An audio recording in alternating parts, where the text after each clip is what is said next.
தமிழ்நாட்டுல இருக்கிற எல்லா ஃபார்முக்குமே ரைடு போறேங்க. இது வந்து ஃபார்ம் ரைட் சீரிஸ்ல எபிசோட் 1ங்க. ஃபர்ஸ்ட் போன இடமே பெரிய இடம் தாங்க. கோயம்புத்தூர்ல இருக்கிற நெறைய பேருக்கு இந்த ஃபார்ம் யாருதுன்னு தெரிஞ்சிருக்குங்க. அப்படி தெரிஞ்சதுன்னா கமெண்ட்ல வந்து சொல்லுங்க. ஃபர்ஸ்ட் கமெண்ட் பண்ற 3 பேர் அடுத்த வீடியோல நான் மென்ஷன் பண்ணி விடுறேன். ஃபார்ம் ரைட் சீரிஸ்ல அந்த ஃபார்ம நம்ம ரைட் பண்ணோம்னா, அந்த ஃபார்ம்ல என்னென்ன ப்ரீட் வச்சிருக்காங்க, எவ்வளோ குவான்டிட்டி வச்சிருக்காங்க, எவ்வளோ பேரண்ட் ஸ்டாக் வச்சிருக்காங்க, எப்படி breeding பண்றாங்கலேருந்து A to Z details எல்லாமே வந்து பார்த்தீங்கன்னா, ஃபுல் வீடியோவா ரிலீஸ் பண்ண போறேங்க. ஃபுல் வீடியோ வந்து பார்த்தீங்கன்னா, நம்ம யூடியூப் சேனல்ல ரிலீஸ் ஆகுது. நம்ம யூடியூப் சேனல் லிங்க் வேணும்னா, லிங்க்னு மட்டும் கமெண்ட் பண்ணுங்க. நானே உங்களுக்கு டிஎம்ல சென்ட் பண்ணி விடுறேன். இந்த சீரிஸ்ல வந்து பார்த்தீங்கன்னா, அவங்க என்னென்ன பண்ணிட்டு இருக்காங்கறது ஏ டூ இசட் அப்படியே உங்களுக்கு ரிவீல் பண்ணுவோங்க. இந்த ஃபார்ம் மட்டும் தான் இல்லைங்க. தமிழ்நாட்டுல இருக்க எப்பேற்பட்ட ஃபார்மா இருந்தாலும் சரி, மினிமம் ஒரு 100 கோழி வச்சிருந்தாலும் சரி, அங்க நம்ம ரைட் பண்ணி போட போறோங்க.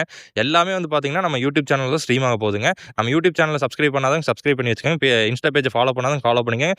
Facebook பேஜ் ஃபாலோ பண்ணாதவங்க ஃபாலோ பண்ணிக்கங்க. அப்கமிங் வீடியோஸ் வந்து இன்னும் இன்ட்ரஸ்டிங்கா வருங்க. தமிழ்நாடு மட்டும் இல்லைங்க. ஃபியூச்சர்ல ஆல் ஓவர் இந்தியா ஃபுல்லாம ரைடு போறதுனால போலாம்.